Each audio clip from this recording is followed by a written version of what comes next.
How are you, Ashaji? Very good. Thank you. We have another minute, Swamiji. Yeah, no problem. That's all right. I was trying to use my earbuds, but it is not recognizing for some reason. Zoom is not recognizing it. It's all right. Because there is another meeting going on here. So that's why. Swamiji, we have Vedanta classes on this Saturday as well, right? Yeah, that's correct.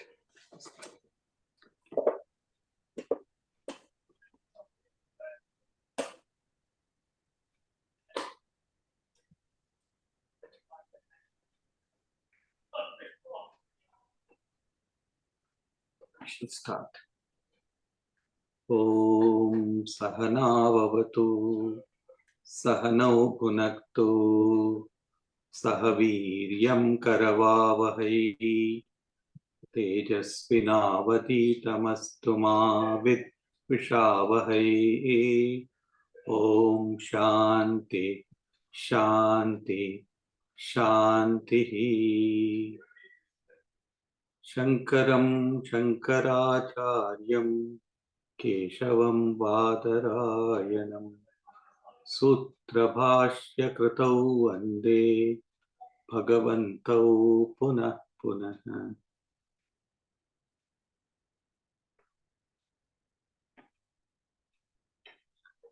Welcome to study of the Vivekacūḍāmaṇi. The other day we studied the second verse, Jantunam Narajanma Durlabhamataha. Human birth is difficult to obtain. Sri Shankaracharya tries to reinforce this message that this human body is indeed very rare to attain or achieve.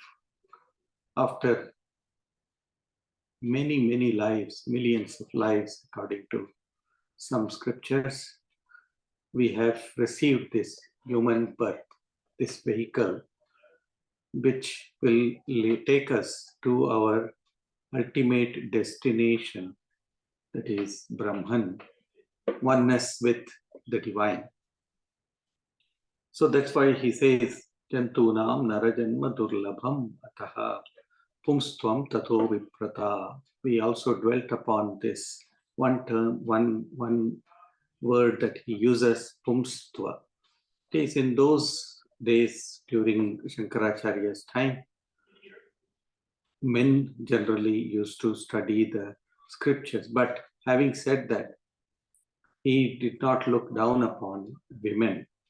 In fact, in the Mandukya Karika, one of the commentaries on the Mandukya Upanishad, he says that this knowledge of the supreme reality is incapable of being understood by the narrow-minded, by the unwise. And he further says, those few, even though they be women or others, who are firm in their conviction of the nature of the ultimate reality, are alone possessors of this highest wisdom. So, and we can also see that Shankaracharya established the Sharada Mutt in Sringeri in memory of his disciple's wife, that is Ubhaya Bharati, who was the judge between him and Mandara Mishra, who later became Sureshwaracharya. So this shows that though Shankara mentions here about the Pumstva, that is the male form, but according to some commentators, this Pumstva is that one who has inner strength, one who has gained inner strength, not just the physical body. That is called as Pumstva. And then Viprata, that is the other mention that he does about Brahmanism. It is not Brahmanism as such, no. in one of the Smritis, we find this famous verse. I think you might have come across that. Janmana jayate shudraha. When one is born as a shudra. That means less possessed. That is what it is, less possessed. Because as a child, as a baby, naturally, your body and your mind has not grown. So janmana jayate shudraha. And then he says samskarat dvija uchyate. Samskarat dvija uchyate. After you have your samskara, that is introduction to knowledge, then you become dvija. You are twice born. That is, you are born to your mother, number one. Now the birth of knowledge takes place after traditionally the sacred thread ceremony or going to the teacher's place, Gurukula. Then one becomes a dvija. And then the verse also says, Vedabhyasat bhavet vipraha. Who will be then a Brahmana? Not Brahmana. Even before Brahmana, there is Vipra. Vipra is what he says here. Pumsvam tato Viprata. Even though the translator has said rather than that is Brahmanahood, Vipra here means Visheshena Pranoti iti Vipraha. One who has made sincere efforts to acquire knowledge. First of all, you are pushed in Dvija stage, you are pushed into education. But then you start loving the knowledge and try to make the knowledge your very own. That is called as Viprata, Vipra, Visheshena Pranoti. Now you have a certain goal and that you want to achieve to the highest goal. That is Atmajnana, the self-knowledge. And then the Smriti says, Brahma Jnanat cha Brahmanaha. You will become known as a real Brahmana only when you have the knowledge of Brahman. So, Shankaracharya is giving a lot of importance to knowledge, self-knowledge over here through this. And he says very clearly, Atma Anatma Vivechanam Svanubhavo Brahmatmana Samstiti. Atma, this discrimination between the self and the not self, non-self, that has to be understood. That is realization. And once you are able to distinguish between what is absolutely good and what is apparently good. These two words are used in philosophy. One is the apparent and the other is real. Real in the sense that which is going to be with you forever, which is everlasting or even long-lasting, you can say. So, but that which is temporary, that which is like the bubbles on water, the knowledge that is just knowledge that which comes and goes. When we read a book, for example, we just read the book and after some time we forget it. But if we are impressed by the message that is there in the book, if we take to heart whatever is written over there, then it becomes knowledge to us. Till then, it is just a mere curiosity or a mere interest in that. So he says here, Atma Anatma Vivechanam Svanubhavo Brahmatmana Samstiti Muktir no Shata Janma Koti Sukrutai Punyir Vina Labhyate. Mukti, one cannot attain to mukti or liberation except through the well-earned merits of 100 crores of births, that is millions of births. That is what he says.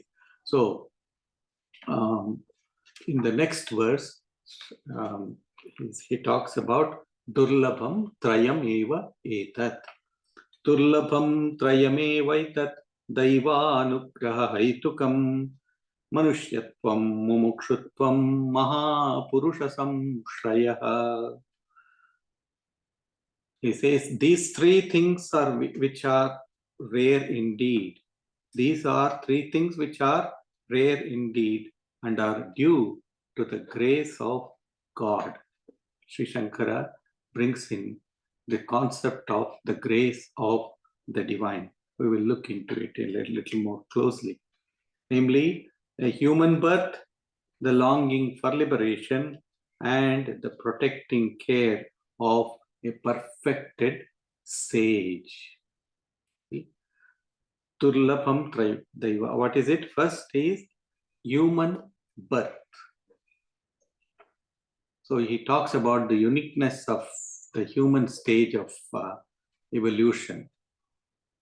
Because non-human species have only the experience of pleasure and pain. Whereas we humans have not only the experience of pleasure and pain, but in addition to this, we have knowledge of the external world and self-knowledge, that is to say, secular knowledge and spiritual knowledge, apara vidya and para vidya. This is the uniqueness of the human being. So Swami Vivekananda very beautifully says in the complete works of Swami Vivekananda, first volume, Swami Vivekananda says, this human body is the greatest body in the universe, and the human being the greatest being. Man is higher than all animals, than all angels. None is greater than man. Even the gods, devas, will have to come down again and again to attain salvation through a human body. Man alone attains to perfection. Not even the devas, not even the angels. According to the Jews and Mohammedans, God created man after creating the angels and everything else. And after creating man, he asked the angels to come and salute him. Behind this allegory is the great truth that this human birth is the greatest birth we can have. The lower creation, the animal, is dull and manufactured mostly out of tamas. Animals cannot have any high thoughts, nor can the angels or devas attain to direct freedom without human birth. So thus we can see that Sri Shankara is eulogizing, praising this human birth, and having received this human birth, we should make all maximum attempt to attain to the moksha or mukti or freedom. This is the crux of this first verse here, the third verse rather, human birth. And then secondly, he says that after having human birth, one should have mumukshutva. Mumukshutva means the desire to become free. Moktum icha mumukshuta. This desire to be free must enter into our lives. And that is called a divine grace. This is the touch of, by the touch of the divine grace, one can aim or one can aspire to become free. Otherwise, we are all happy just to eat, drink, make merry, and die. No, not that. Man is not just born for that. There is a very high purpose for this. So, this we all want to come out of this bondage. We all come out of this body-mind complex and then attain to that highest state. That light of the divine is within us. It is just shimmering, very small, as a small, just like that small, what's it called? The small light, the insect which emits light, I forget. So like that, there is this inner spark which is always bright, which is always shining, but it has not become as large that we want to really experience this freedom totally, because so many other things have entered into our lives. The external world has entered into our lives so much that we are unable to think of anything greater than this body and mind. So this mumukshata, that means this desire to become free, is so very important in our lives. Unless and until we have this burning desire, Sri Ramakrishna gives the example of a guru and his disciple. The disciple asks, "Sir, what is this mumukshata? What is this desire to be free?" The guru says, "Well, tomorrow when we go for a bath in the river, come with me." So they both went to the river, and the guru also said, "You also come along with me to have the bath." So both of them got down into the river, and then suddenly the guru held the head of the disciple under the water, and then the disciple started panting for breath. He went on shaking his hands and legs and appealing to the guru, "Please leave me, please release me, please release me." So after a little while, the guru released him and said, "When you went down there, how did you feel?" He said that, "Sir, I just wanted to have an inhalation of breath. That's all I wanted. Nothing else mattered to me." Then the guru says, "Yes, this is what is mumukshata. That is, you should go down into your own self, and there you should feel as if you are bound, and that you cannot breathe anymore, and that you need to come out of it, that is, be released from it." So this desire to be free, mumukshata, will come out of the grace of the divine. But having said that, one must be prepared to receive the grace of the divine. It's a different thing when something is given to us, and it is another thing when we earn it with our own merit. So when we are prepared to receive the grace of the divine, there is this breeze of the grace of the divine is always flowing. Only we need to become prepared. Sri Ramakrishna used to give the example of a boatsman and the sail. So the boatsman would take the boat into the water, keep on rowing until he would get a favorable wind. Once the favorable wind is achieved, he will unfurl the sail, and then the boat will move effortlessly towards the destination. So the grace of the divine is like the breeze. We need to unfurl our sails. Our sails in the sense that we should unfurl our mind. We should unfurl our understanding. We should open up our understanding. We should open up our mind to let the grace of the divine pass through us. But if we hold all these 6 enemies within ourselves, Kama, Krodha, Lobha, Moha, Mada, Matsara. These are the 6 enemies. That is Kama, desire. Krodha is anger. Lobha is avarice.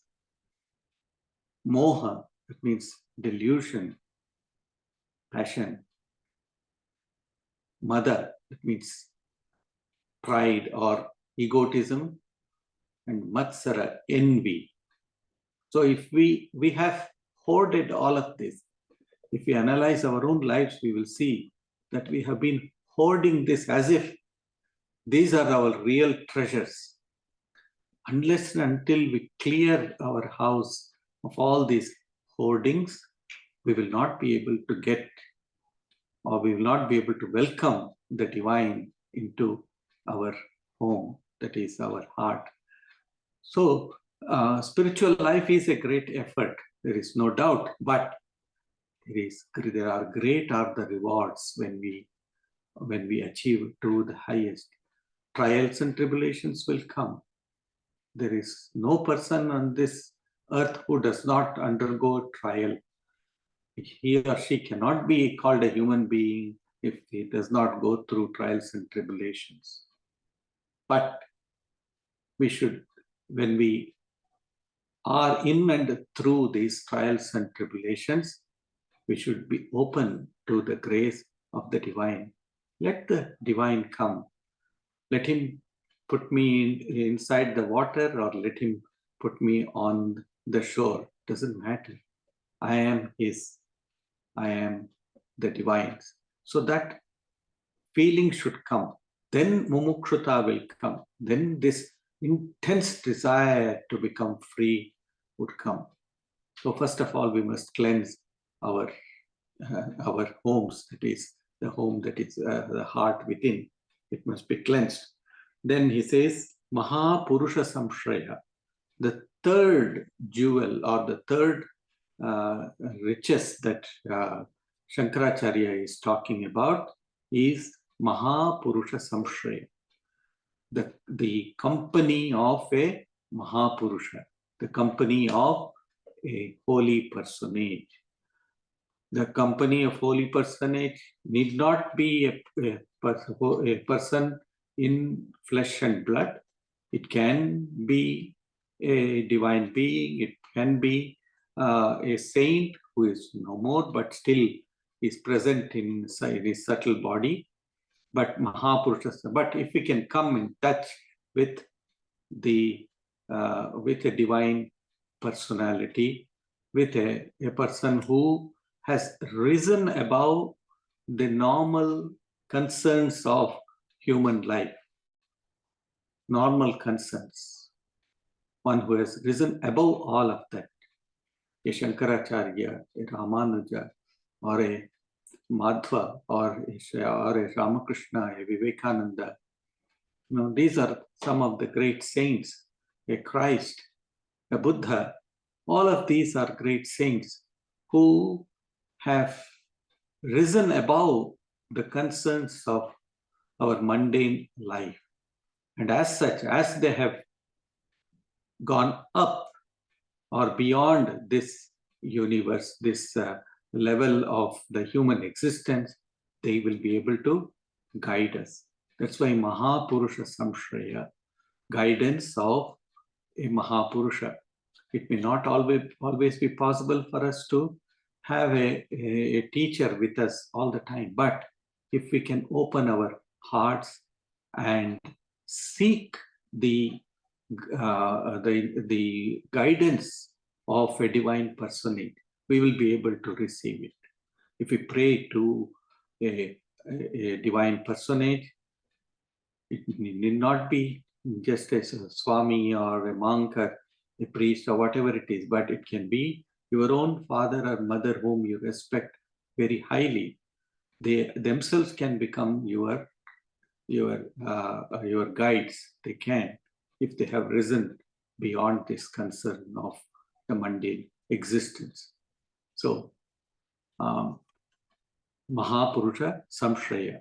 In the hymn to the Guru, Shankaracharya says Ajnana Timirandasya Jnananjana Shalakaya Chakshurunmilitam Yena Tasmai Sri Gurave Nama.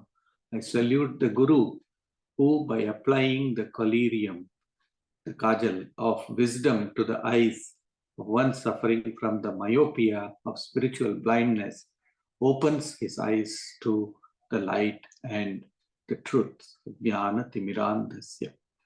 Smat Bandha Vimokshanam Hi Mahapurushaha says, one who can untie the bonds that have bound you. He is called as a Mahapurusha. So it says Mahapurusha Samshaya, very rare to achieve this. If you have access to these three things, or if you have got these three in your life, namely a human birth, and an intense longing for the liberation, mukti, and then the care of a sage or a care of a saint, then consider that you have indeed made your life very useful. He continues this same theme in the next verse also. Labdva katanchit narajanma durlabham tatrapi pumstvam stuti paradarshanam yastvatmamuktau nayateta mudhati sahyatmaha swam vinihanti asatgrahat. The man who, having by some means obtained a human birth with a male body and mastery of the Vedas to boot, is foolish enough not to exert himself for self-liberation, verily commits suicide, for he kills himself by clinging to things unreal. Kathanchit narajanma durlabham, having by some means obtained this human birth.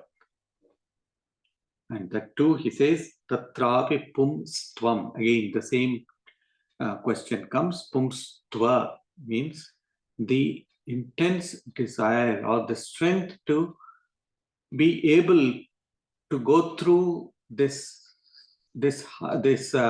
tiresome journey of spiritual life. It is tiresome, there is no doubt about it, but great are the rewards. Pumstvam. Then stuti paradarshanam. Stuti par, mastery of the Vedas. Mastery of the Vedas to boot. That means mastery of the Vedas, or absolute mastery of the Vedas. That's what he says. Stuti paradarshanam. Yastu atma muktau nahi yateta. One who does not make an effort to achieve this liberation. So what happens to him? He says, verily he commits suicide. Atmaha. Atmahanana. In fact, in Hinduism, Atmahanana is considered one of the greatest sins possible. That is self-immolation or taking one's own life. Suicide is considered to be one of the greatest sins. Why? Because this human body has been received after many millions of births, and you are rejecting this body, human body. So what kind of a person are you? That is to say, you are not at all grateful to the divine for giving this human birth. Therefore, he says, Atmaha, Atmahanana. So, Vinihanti Asadgrahat. He kills himself because he clings on to unreal things. Asatgraha. This is another word that Vedanta uses very often. asatgraha. That means holding on to things that do not have an absolute existence. Many examples are given in Vedanta. Akasha Kusuma. One is Akasha Kusuma.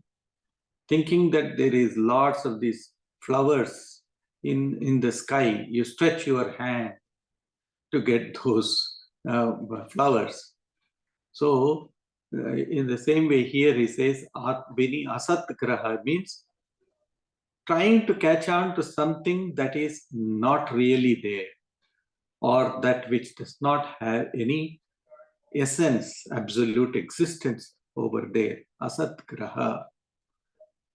So he says Atmaha means here not just suicide, not suicide of the body, here suicide of the soul.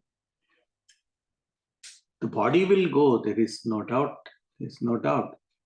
But death of the soul is a great danger to us, because we shut the doors to the infinite dimensions of the divine. Therefore, one keeps on committing this suicide by thinking or acting wrongly about one's own self. In the Bhagavad Gita also, Sri Krishna very clearly mentions this, that one must stop this habit of looking down upon one's own self. So he says, Atma eva hi atmano bandhuhu, Atma eva ripur atmanah. You are your own friend and you are your own enemy. What do you want to become? If you want to become an enemy of your own self, then you are killing your soul.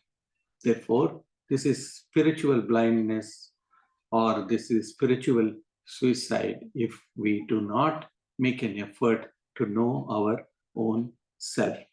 Swami Vivekananda very famously says, they alone live for others, the rest are more dead than alive. They alone live who live for others, the rest are more dead than alive. What a powerful word, what powerful words Swami Vivekananda uses over there. We should live in such a manner that we become pathways or lights to others, beacon lights to others. Instead of doing that, if we look down upon our own selves, if we try not to achieve to the highest goal, that is realization of our own self, then this whole life is of no consequence or of no use at all. Sahi atmaha swam vinihanti asatgrahat.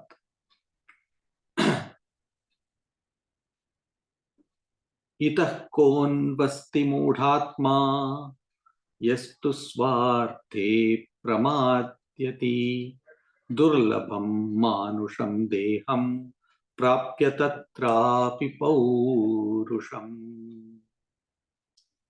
What greater fool is there than the person who having obtained a rare human body and a masculine body too, neglects to achieve the real end of this life? The real end means liberation. Ita kon vasti mudhatma. Oh, what greater fool is there than one who has obtained this human body, but yet neglects to achieve the real end. So, human life is to achieve this supreme end, supreme knowledge, if we can call it. And with this, body has been given so that we can make it as a vehicle to reach to that destination. So we must definitely make use of this wonderful vehicle and not indulge in all sorts of petty pleasures, trying to seek joy in very little things. I can't. Bhuma eva tat sukham na alpe sukham asti, says the Upanishad. Indeed, real happiness is only in Bhuma. Bhuma means in becoming one with the whole, not in alpa, that is, not in little things. Yes, the little things will give us some pleasure only, not real happiness. There is this difference between pleasure and happiness. Happiness is that which lasts for a very long period, whereas pleasure is fleeting. It's there this moment, and then after the experience is over, the next moment, this pleasure will not remain with us. Therefore, he says we must make all efforts to go to reach to that highest state. And in the next verse, 6th verse, Shankaracharya talks about the self-realization as the means of liberation. So he says, Vadantu shastrani yajantu devan kurubantu karmani bhajantu devataha atmaikya bodhena vinapi muktir na siddhyati brahma shatantarepi. Let people quote the scriptures and sacrifice to the gods. Let them perform rituals and worship the deities. But there is no liberation without the realization of one's identity with the Atman. No, not even in the lifetime of 100 Brahmas put together. So even 100 Brahmas, one day of Brahma is equivalent to 432 million years, human years. 432 million human years is one life, one day of Brahma. So just imagine hundreds of Brahmas.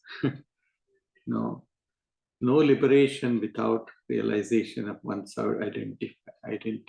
You may be born millions of times, but unless and until you make this effort, this intense effort to know your own self, focus all of your energy towards this direct experience of the reality that is within your own selves, within us, and not merely engage in just spending your time in or wasting your time in yajantu devan, trying to please the gods, performing all rituals. And he's not saying that one should not practice rituals or worship. In fact, Shankaracharya is the one who really instituted the Shanmatas, that is the worship of the 6 different schools of worship, Shanmata. So he is not against it, but what he says is that all of these karmas, all of these actions cannot give any moksha. They will give you immediate results, no doubt about that. But it cannot give moksha. If you are keen to have moksha, if you are keen to have full liberation, total liberation, then you need to go deeper within yourself. No doubt rituals and rites, etc., they help a little in order to purify our mind. There is no doubt at all about that. But beyond that, we must go beyond that. Must go deeper within our own selves, beyond all these rituals and rites, etc. That is the idea. They don't give you total immortality. That is what Shankaracharya is saying here. And in the next verse, he reiterates this. Amritatvasya nashasti vitte netyeva hi shrutihi braviti karmano mukte rahetustvam sputam yataha. There is no hope of immortality by means of riches. Such indeed is the declaration of the Vedas. Hence, it is clear that works cannot be the cause of liberation. This is a theme that we find in all of Shankaracharya's works. That is, work, karma, cannot be the cause of liberation. Indeed, work cannot enter. Work means there is the doer and the receiver relationship is there. So work cannot be the cause of liberation. Liberation is a state where there is only one. Oneness with the absolute is liberation. Mukti is oneness with the absolute. So phala, anything that gives you phala, that means anything that gives you benefit, cannot be the cause of, or cannot be the means to achieve to the highest. What is phala? Phalgutaya liyate iti. That which rots and perishes is known as phala. Fruits, for example, you keep the fruit for some time, it will rot and it will perish. So any phala for that matter, any benefit that we get from our actions will ultimately not be there forever. It will all rot and perish. So we need to rise beyond this stage of aspiring for phala, aspiring for the results of our actions. That's what he says. Amritatvat kinasasti. There is no hope of immortality by means of riches. Whatever, however much money you have, however much riches you have, na vittena tarpaniyo manushyo lapsyamahe vittamadrakshma chetva jivishyamo yavadeshasya sitvam varastume paraniyasya eva. In the Katha Upanishad, Yama, the Lord of Death, asks Nachiketa, the young Nachiketa, ask me for anything. Ask me for riches. I will make you the emperor of the whole universe.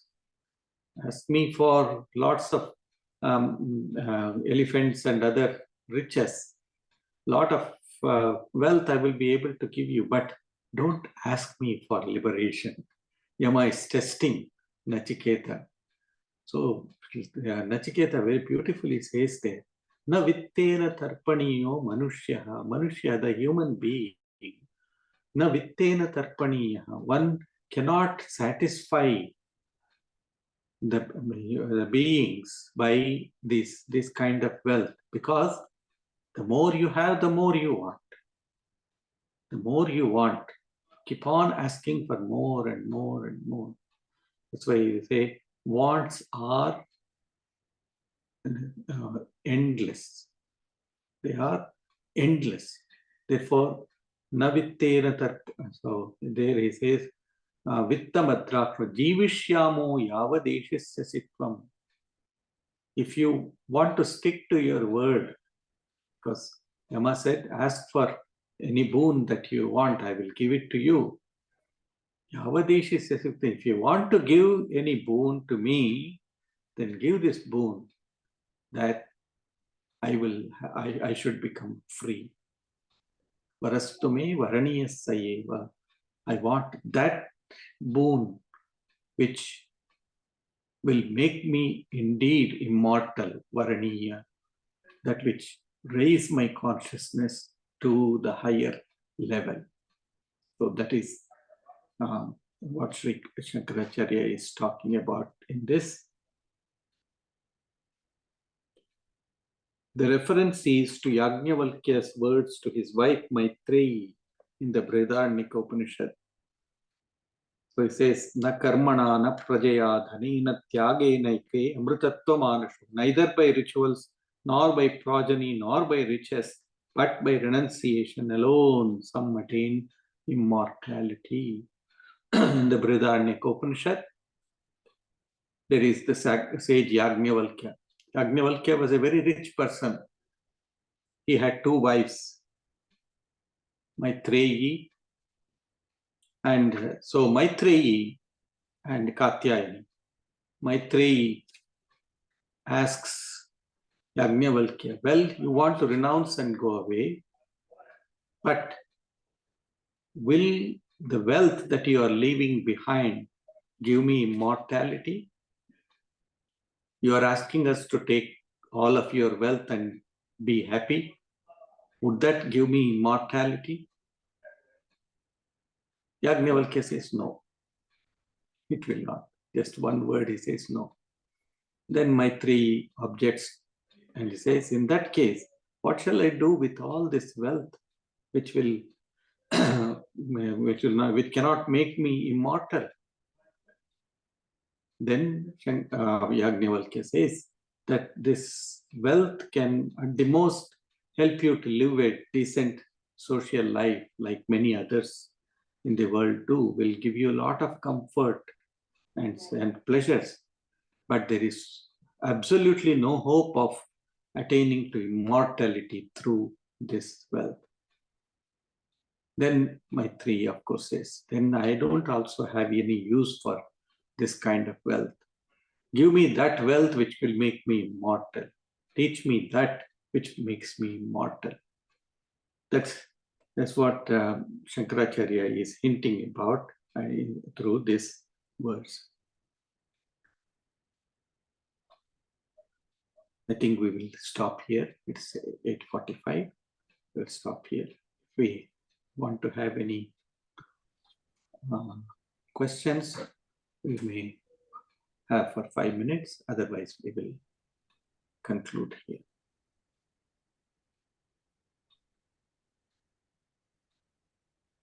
Thank you, Swamiji. So far, no questions in the Audience, that's good. Oh, there is one, Swamiji. Okay. What were the 6 worship Vivekananda published? Established. Established. My apologies. Matacharya, six mata, that means Ganapatya, that means the worship of Ganapati, Shaurya, Surya, the worship of the sun god, and just give me a second. Suddenly I have forgotten all of this. Ganapatya, Shaurya, then the worship of the Divine Mother, that is the Devi worship. What are the 3 more? Yeah, 3 more are there. Sorry, I'm suddenly my mind has become blank to this because my stream of thought has gone somewhere else. So there are these 6 different Shanmatsu. Yeah, the one other is worship of Subramanya, that is Kartikeya or Subramanya, Skanda, and 2 more are there. So Vishnu, the worship of Vishnu, of course, that is another. And the last one is, of course, Shiva, the worship of Shiva. These are the 6 schools of worship of the divine.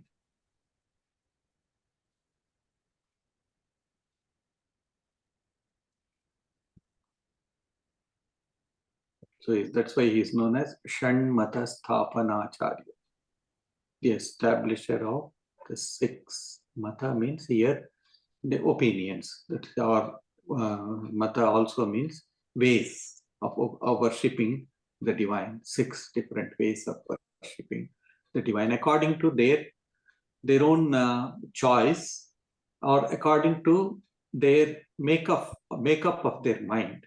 See, some may like Ganapati Ganesha a lot, so they become Ganapatyas.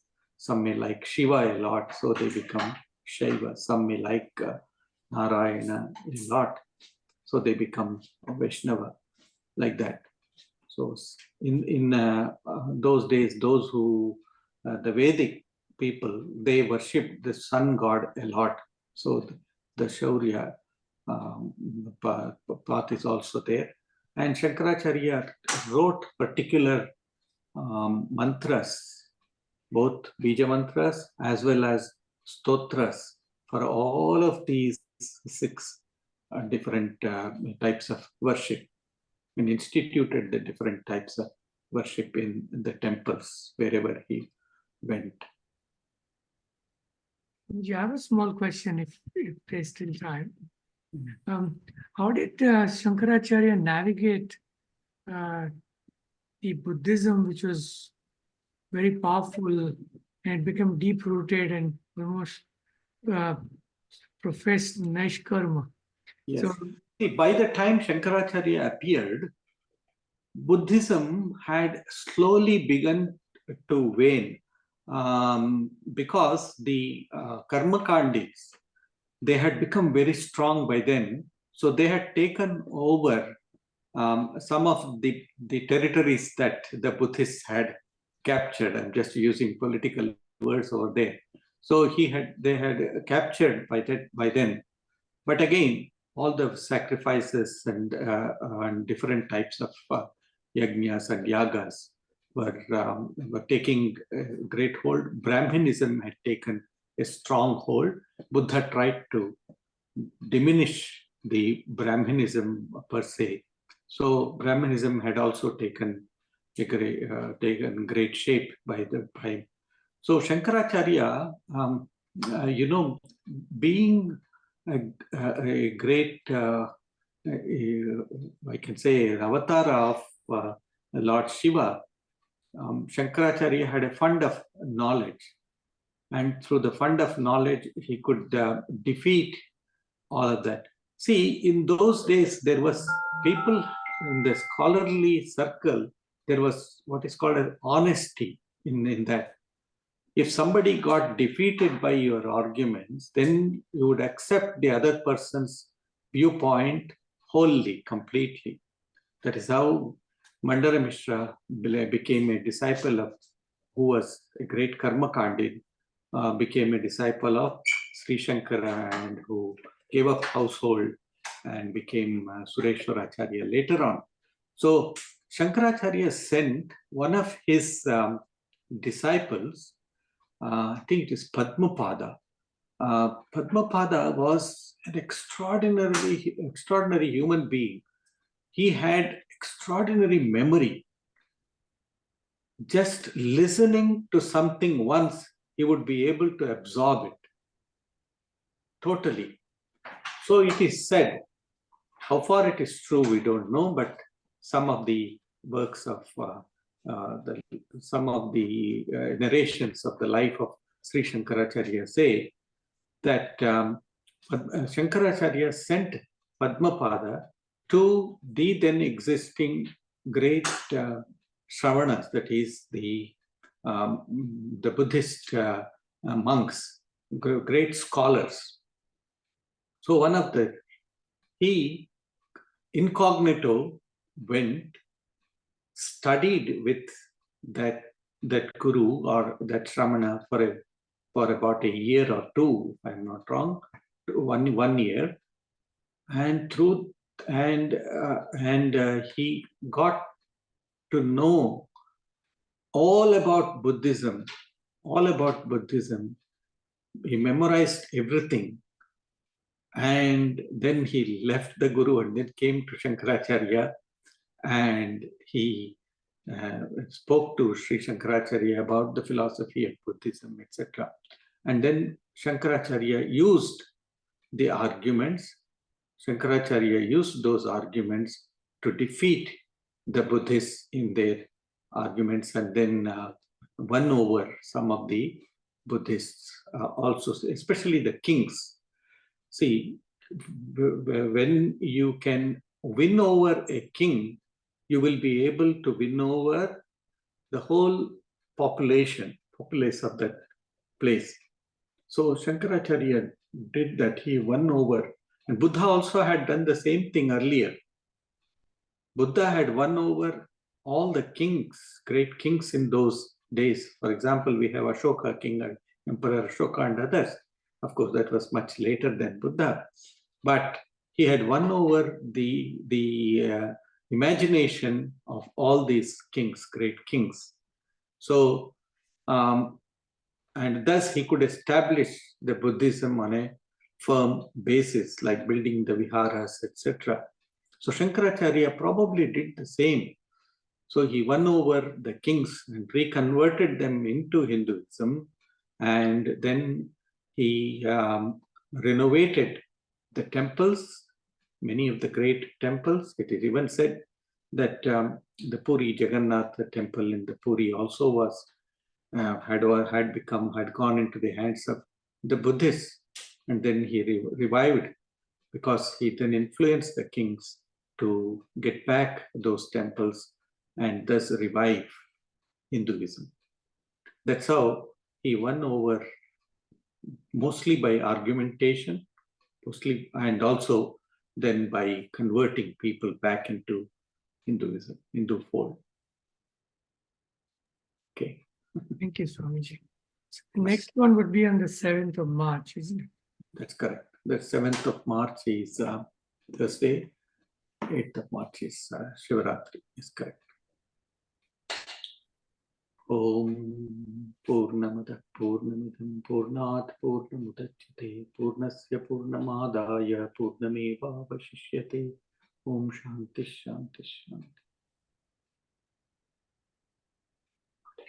Thank you.